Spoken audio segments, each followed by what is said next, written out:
ஹாய்ங்க, welcome to Kongu kitchen. இன்றைக்கி நம்ம சேனலில் பார்க்க போகிறது வாழைப்பழ இனிப்பு போண்டா. வாங்க எப்படி செய்கிறதுன்னு தேவையான பார்த்துக்கலாம். இன்க்ரீடியன்ஸ் பார்த்துடலாம். அதுக்கு நான் இன்றைக்கி 2 கனிஞ்ச வாழைப்பழத்தை சேர்க்குறேன்.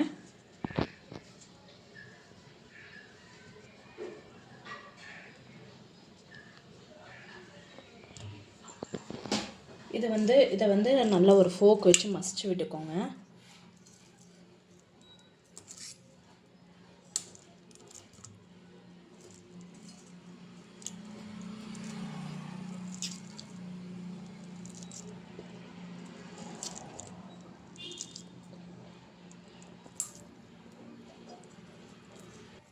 வாழைப்பழம் நல்லா மசிச்சு வச்சாச்சு. இது கூட நான் ஒரு 1/2 கப் அளவு வந்து மைதா சேர்த்துக்கிறேன்.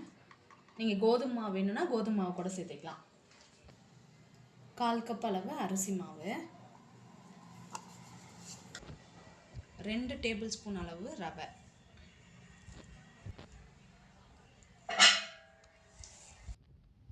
1/4 ஸ்பூன் அளவு உப்பு சேர்த்துக்கிறேன், ஒரு சிட்டிகை சோடா உப்பு, ஒரு சிட்டிகை ஏலக்காய் பொடி. இதெல்லாம் சேர்த்து இப்போ நம்ம மிக்ஸ் பண்ணிக்கலாம். இது எல்லாத்தையும் இப்போ கொஞ்சம் கொஞ்சமாக தண்ணி சேர்த்து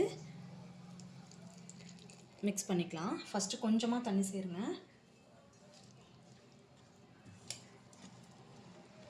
நம்ம எடுத்து எண்ணெயில் போட்டு எடுக்கிற அளவுக்கு பதம் இருக்கணும். அதனால் அதிகமாக தண்ணி ஆயிடக்கூடாது. அதனால் கொஞ்சம் கொஞ்சமாக தண்ணி சேர்த்திக்கோங்க.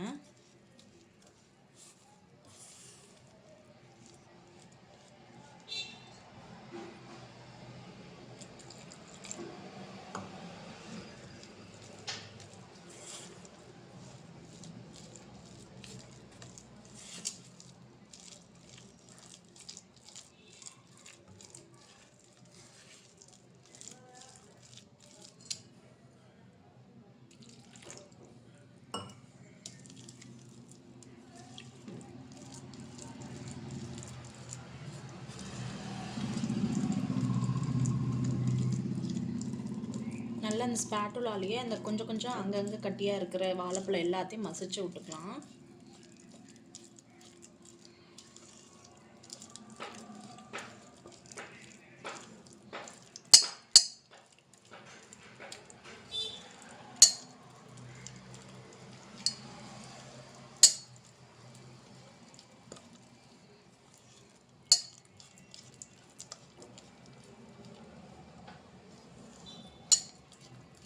இந்த ஸ்டேஜ் ஆனதுக்கப்புறமா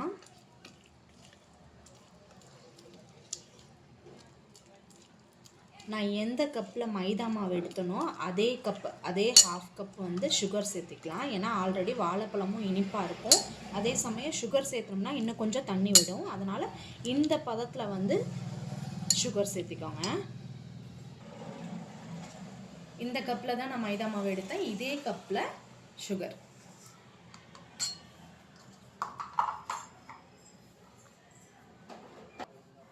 இப்போ இந்த சுகர் சேர்த்துட்டோம் இல்லைங்களா, இதை நல்லா மிக்ஸ் பண்ணி விட்டுலாம்.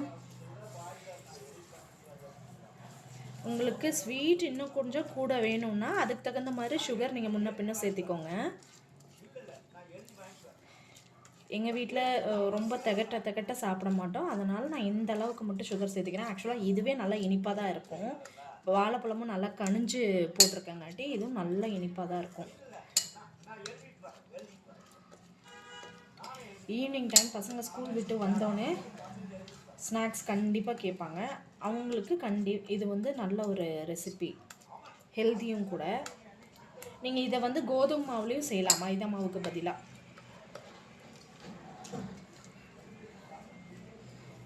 நல்லா கலந்தாச்சு. இது ஒரு 15 மினிட்ஸ்க்கு ஊறட்டும். மாவு நல்லா 15 மினிட்ஸ் நம்ம கலந்து வச்ச மாவு நல்லா ஊறி இருக்கு. இப்போ நம்ம இதை பொரிச்சு எடுத்துடலாம். வானலில் எண்ணெய் சூடாயிட்டிருக்கு. எண்ணெய் கொஞ்சம் சூடானதும் நம்ம ஒவ்வொரு பாலாக பொரிச்சு எடுத்துடலாம். இந்த மாதிரி ஒவ்வொரு குழிக்கரண்டியாக அவசரப்பட்டு திருப்பி விட்டுறாதீங்க, ஏன்னா பிரிஞ்சு வந்துடும். கொஞ்சம் பின்பக்கம் வேகட்டும், அதுக்கப்புறமா திருப்பி விடுங்க. நல்லா வேகிறதுக்கு இடைவெளி வேணும். அதனால ஒரு 2 போட்டு எடுத்துக்கலாம்.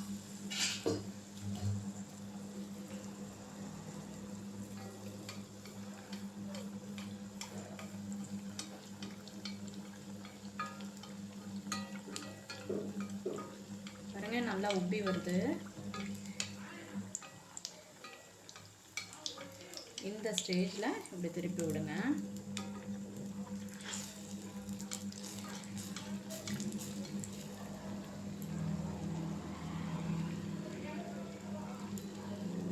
ஃப்ளேம் கொஞ்சம் பார்த்து மீடியமாகவே வச்சுக்கோங்க. அப்புறம் வெளியில் நல்லா சவக்க வெந்துடும், உள்ளே வேகாமல் போயிடும்.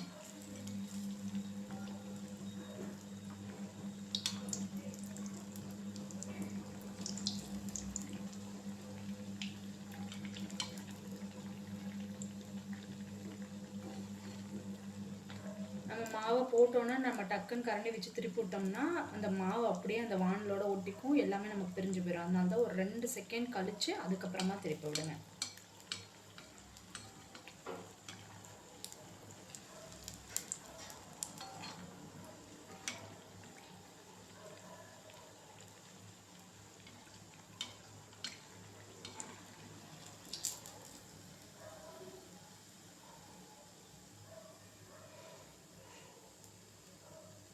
நல்லா வெந்துருச்சு.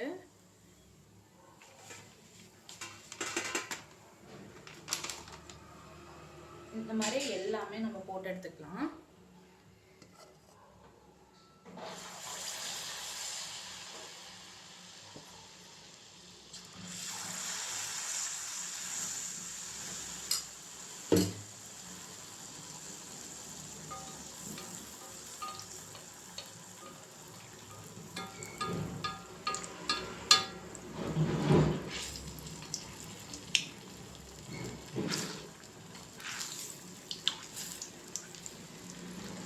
நம்ம இதில் பழம் சேர்த்திருக்கோம், அதனால டக்குன்னு செவந்துடும்.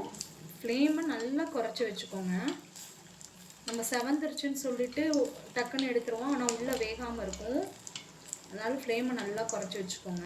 இப்போ நம்ம இதில் போட்டதுலேயே நீங்கள் பார்த்துருப்பீங்க, நம்ம ஒரு கரண்டி மாவு ஊற்றினோடனே டக்குன்னு செவந்து போயிடுச்சுல்ல, அந்த மாதிரி ஆகிடும். அதனால் ஃப்ளேமை ஃபுல்லாக குறைச்சி வச்சுக்கோங்க. எண்ணெய் ஒன்ஸ் சூடாகிடுச்சுன்னா ஃப்ளேமை ஃபுல்லாக குறைச்சி வச்சுட்டு நீங்கள் ஒவ்வொன்றா போட்டு பொரிச்சு எடுத்துக்கலாம்.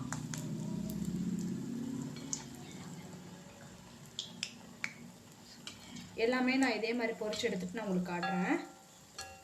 எல்லாமே இனிப்பு போண்டா ரெடி பண்ணியாச்சு. நம்ம ஃபஸ்ட்டு நல்லா எண்ணெய் காஞ்சோன்னே போட்ட 2 போண்டா இதுதான். நல்லா பாருங்கள் கருகி இருக்குது, பட் நல்லா டேஸ்ட்டாக தான் இருக்கும். நான் அது எண்ணெய் நல்லா சூடான இருந்தங்காட்டி இப்படி இருக்குது. நீங்கள் ஆக்சுவலாக இந்த கலரில் இந்த ஸ்டேஜில் எடுக்கணும். நான் அதனால தான் இது 2 ஃபஸ்ட்டு பொரிச்சுட்டு அப்படியே வச்சுருக்கேன் உங்கள்கிட்ட காட்டணும்னு சொல்லிட்டு. நீங்களும் செஞ்சு பார்த்துட்டு எப்படி இருக்குன்னு எனக்கு கமெண்ட் பண்ணுங்கள். நம்மளோட வீடியோஸ் நிறையா பேர் சப்ஸ்கிரைப் பண்ணாமல் பார்த்துட்ருக்கீங்க, சப்ஸ்கிரைப் பண்ணுங்கள். Thank you so much.